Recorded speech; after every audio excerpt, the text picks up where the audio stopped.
Grown Black folks talk. Why loving upward in the Black community is so hard sometimes.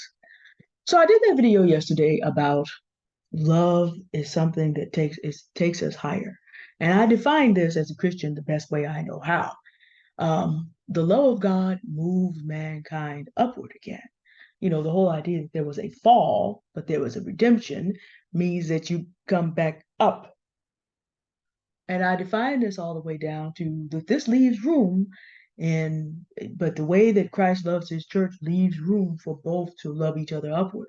Because although Christ does not need to build a bear relationship with Christians, it is not necessary for us to be throwing everything we have into building some big church building. That's not necessary. Christ is not our build a bear uh, thing. That comes more from people wanting empires and plantations and big cathedrals.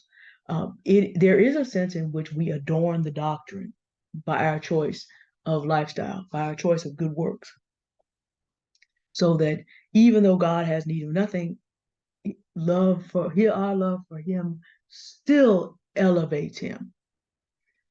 It's something that if you take it on that big scale and bring it down between us as mortals, then you can kind of look at, okay, if I'm really loving someone, I'm looking to better their life. If someone is really loving me, then they are looking to do the same. So that if we come together with that idea, not only will we have the capacity to better each other, we will also have the capacity to be able to better things around us. Because love does not have to be just contained, nor can it be contained. Love is infinite. And I'm not necessarily just talking about romantic relationships, I'm talking about friendships as well. I'm also talking about inside a family. My family has a great deal of love for each other. And we are able, therefore, to build on that and be able to work together to bless other people and increase. And I'm not just talking about material, I'm talking about restoration to human sanity in a world that has no love in it. We live in a chattel making society. If you haven't come to terms with that in 2023, please get it straight before you go into 2024, because it's about to get real out here. But why is it so hard in our community? I spent a lot of the time yesterday working this out, and I have people that I need to thank. People that in year 42 showed me this lesson in such a way that I will never forget it. The cost was very high, but it enables me to continue loving and being able to help those who listen to me. In the Black community, we have to remember something. The foundational love aspects were not allowed to our ancestors. Black women were brought to the country to be bred like animals, which means one of two things. One, they would be forced to breed with Black men already here because those men need to be replaced over time as workers because the slave trade had stopped. So if Black women were not brought here to breed, the country's economy and everything in it dies by 1808. So you're forced into a situation where you're forced to breed if masters and their friends did not do the job themselves. So you're forced by the one who owns you and can kill you at his pleasure. So this is no situation to form male female relationships, friendships, marriages, love. This is no situation. That's an absent situation. And then whatever children are brought into this are brought in his channel also. Even if somehow a love match did occur, and they did, because humans will find a way sometimes, the constant threat of you being sold from that person interfered with people being able to form relationships with their peers and with their children. Although you read of stories of Black women finding out where their children were and going miles and miles and miles to be with their children and then going back and working all day and doing it again. Because the relationship between a mother and a child begins in the womb. It can't be interrupted in the same way every other relationship can. It's another video about how I sometimes feel like Black men are very jealous of how mothers and children can connect in a way that fathers and children cannot. I get that from men in general sometimes. Um, and A lot of violence that happens to women with children or pregnant, I think has something to do with that. But that's a different video. I got to do some work to think that out a little bit more before I present it. I do think that that's a thing to be watched out for. Because here's the thing, we know in the time of slavery that people went out of their way to harm children sometimes. And if they wanted to punish a Black woman in particular, they went out of their way to harm children. We know this. Be that as it may, this was an environment in which no love could be fostered. And just because slavery ended in 1865 did not mean that our ancestors who survived at that date had a different set of skills. They could not have learned them from their masters. Because remember, their masters and mistresses, half the time, 40% of the time, white mistresses were keeping them in this unjust situation and knew nothing about love, because if you know about love for real, you don't practice this. The kind of love that white masters and mistresses had for each other was also a chattel relationship. First of all, women were chattel too. A woman was only valuable if she could breed children for whatever empire we're speaking of. The American empire was referred to at that time too. Even though we talk about being a republic and a democracy, I assure you that most Anglo-Saxon men have always had the same thing in mind at all times, trying to be gods on the earth and having their own empire. That conversation was very common in the 19th century. The only thing was Civil War kind of held things back for a little while. But the resentment that came from that loss is with us still, because people are still bringing out Confederate flags 158 years later. So from that culture that gave us the Confederacy and inspired the Nazis, Isabel Wilkerson's Caste, read up on it. We could not have learned how to love one another there.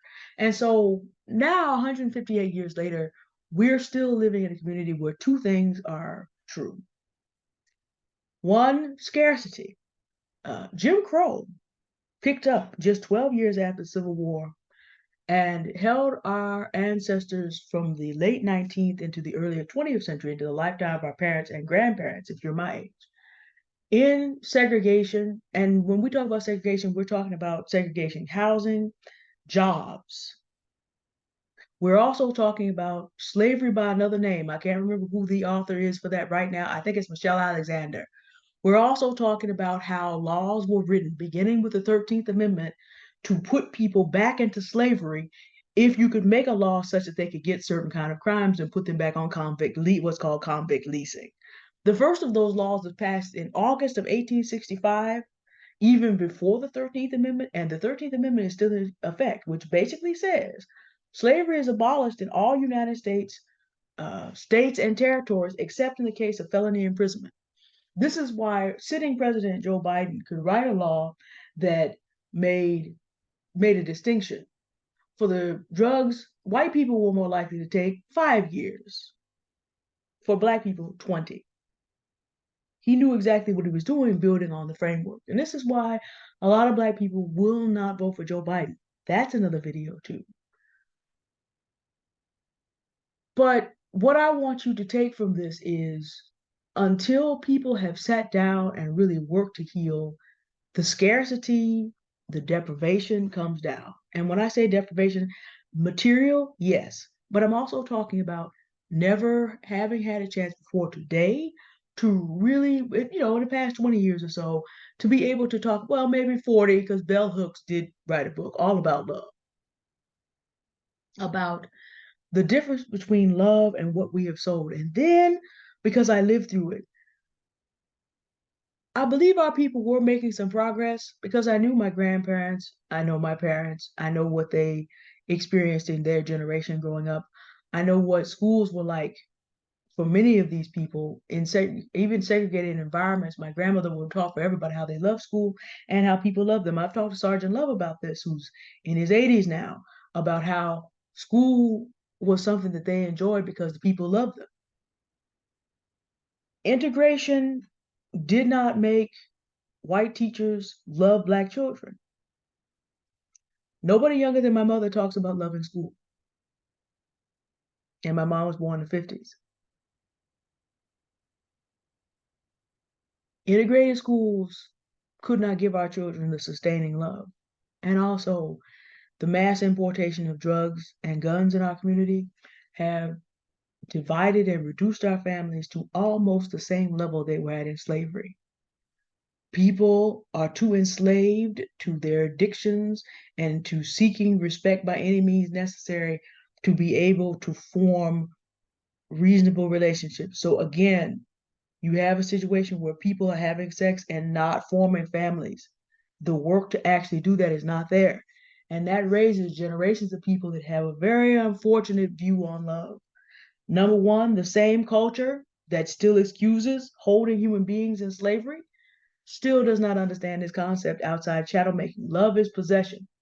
I love you, I own you. And I love you only as long as I can get what I want from you. That is the culture we live in, period. That is the dominant culture. Inside, though, since you don't have much materially, which is how everything is defined in this country, you have scarcity, but you also have a sense of needy entitlement. I need to break that down on both sides. Needy because the family relationships that should teach us how to be family, teach us how to be friends, and then teach us how to be lovers and partners often is disrupted. So many people do not have one parent. You have absent fathers and single mothers, and occasionally you have absent mothers and single fathers. That does happen from, not as often statistically, but it does happen. So you have someone not having an opportunity to see both halves of humanity and learn how to relate. You may have sisters and brothers scattered out there depending on what your parents are doing. You may have unfortunate relationships with step siblings because your two parents have come together, but they have not thought about what the impact is going to be on the family. There's all kind of things that go wrong that disrupt this basic understanding of how to operate in community, how to operate in family. And when these gaps are not filled, they stay empty into adulthood. So there's needy. But then there's also, and these are legitimate needs. Let me be very clear. These are legitimate needs. But what also happens is entitlement. And a particular kind of entitlement is I didn't get this from who I was supposed to get this. I'm still mad, and the next person in line has to give it to me because I need it. It's the combination. All those things are why this is so difficult. Now, I'm going to say something here that nobody wants to hear, but we need to say it. Now, we have tools to help us with it, but we need to say it. Black people have the lowest net combined net worth of anybody in the country. So scarcity is still a thing. When you have less than everybody else and the prices keep going up, unless you make real steps individually to change your situation, and unless you have people around you that are intent on doing the same thing, you're going to meet scarcity when you really need things. There are going to be a lot of ways you have to improvise. Now, our ancestors were very good at improvising, true enough, but a lot of that knowledge has been lost. Drugs disrupted a lot of things. So the neediness partially comes from a lack of resources for many. And we cannot always, unless we very much focus on helping each other, it's very difficult to do it because scarcity is a lot of places around us.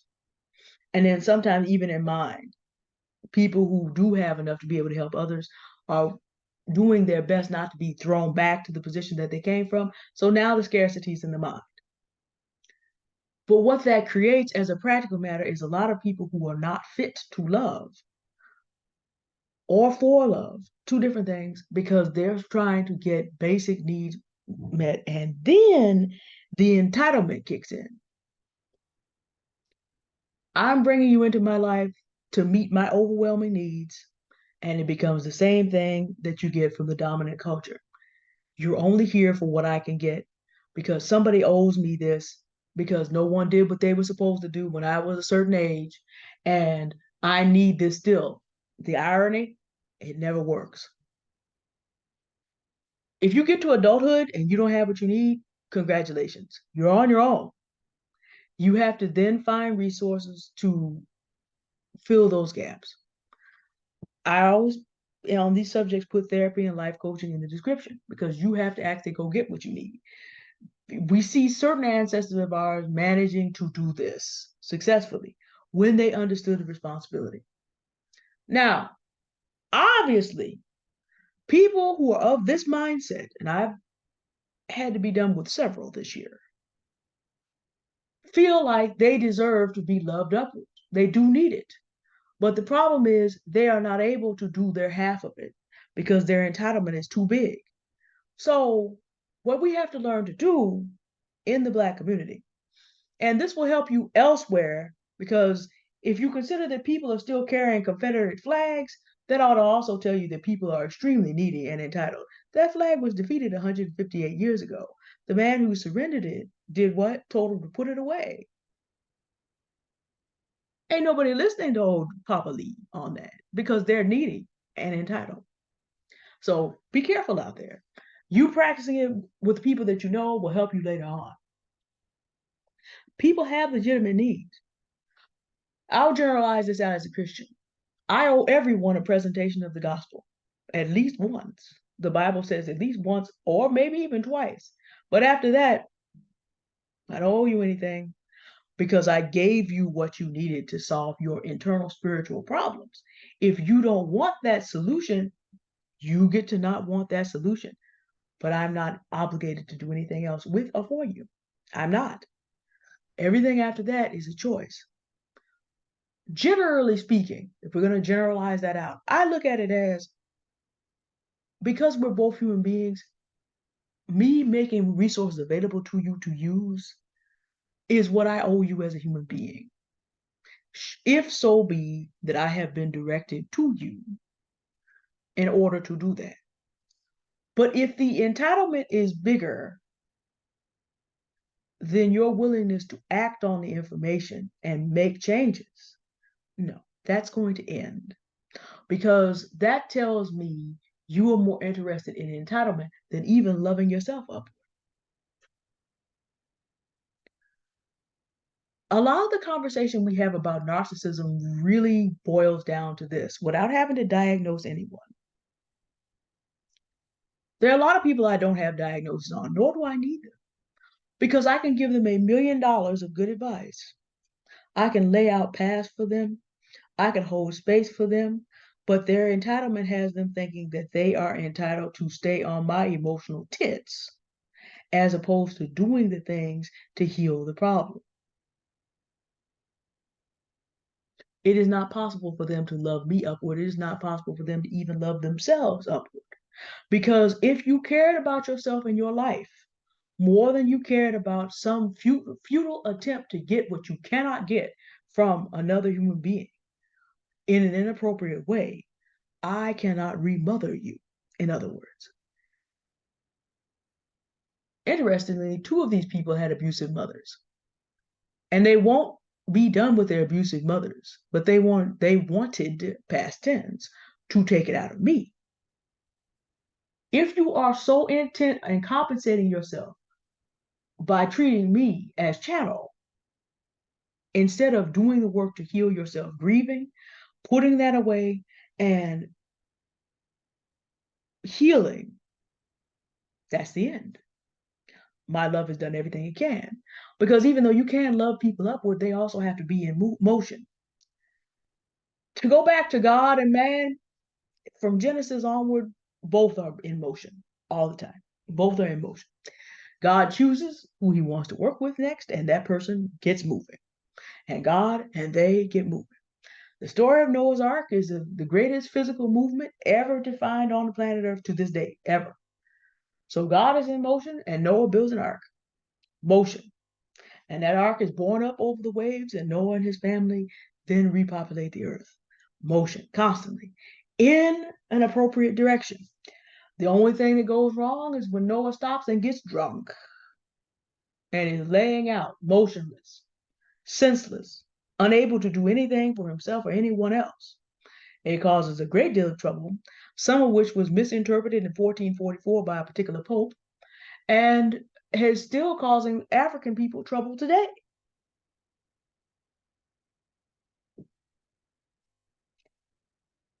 It's the things you notice when you read the Bible closely.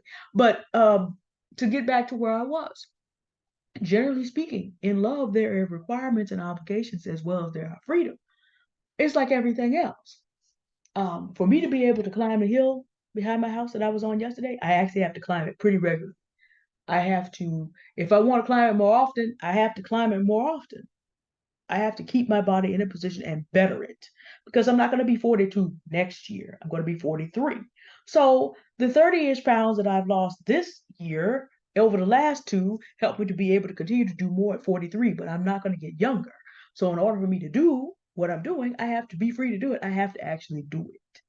And on days like this, when it is raining off and on, then I've got to find other ways to maintain some limberness so I can keep going and keep making progress. So I'm free to do what I want. The freedom to do what I want requires me to put the work into doing what I want. Love is no different. Now, there is a sense in which love is easy. It's not a struggle. But at the same time, but at the same time, even in cases of ease, there's still work that has to be done. The ease, and this is something I got from a friend of mine, you know who you are, she's a subscriber, is something that you makes the work, makes it light work, but it's still work. Interestingly, the Lord Jesus says, come unto me, all ye that labor and are heavy laden, and I'll give you rest. For my yoke is easy and my burden is light.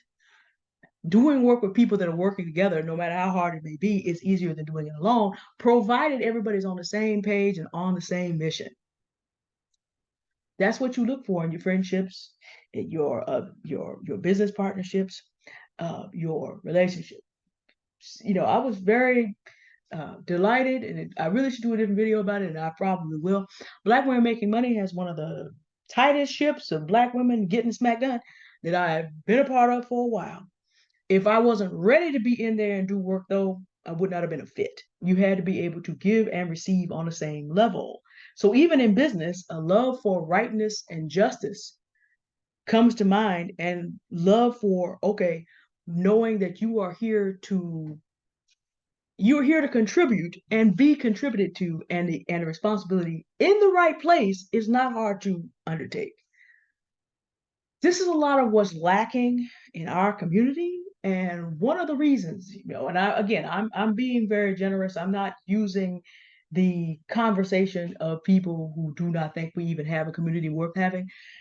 However you conceive of that, that is missing, and because it is missing, because there's so much needy entitlement and emphasis on entitlement, everybody's out to get whatever they can get from whoever they can get it from. This is what makes love a challenge. We cannot solve the history,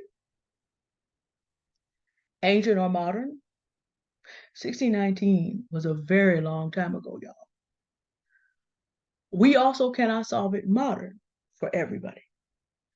There are 47 to 50 million Black people in this country. Each of us has to solve our individual problems one by one and stop looking to everybody else to solve our problems. It is not a pleasant thing to say, nor is it. A lot of times we feel like if we have to do things alone, we'll be hopeless. What I want you to know that if you start doing the things to fill the holes in your life and you make consistent steps, even under common grace, the resources you need will find you. 9 chances out of 10. Now, you can be a reprobate too late. That does happen sometimes. But even these two people that I described to you, they still have access to listen to me here. Common grace will find you. They don't have access to speak, but they have access to listen. Common grace will find you oftentimes. When you make the decision to do the right thing, and sometimes even relationships that had to be shut down can be restored, but the work has to be done. And that's as true for me as it is true for you. Loving people is very difficult. Loving people under all circumstances is very, very difficult. And sometimes, because we're human, we revert. to bad behavior. It happens.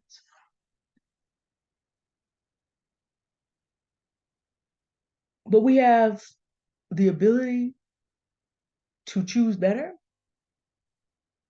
And we have the responsibility, if we want to enjoy the things that come with freedom.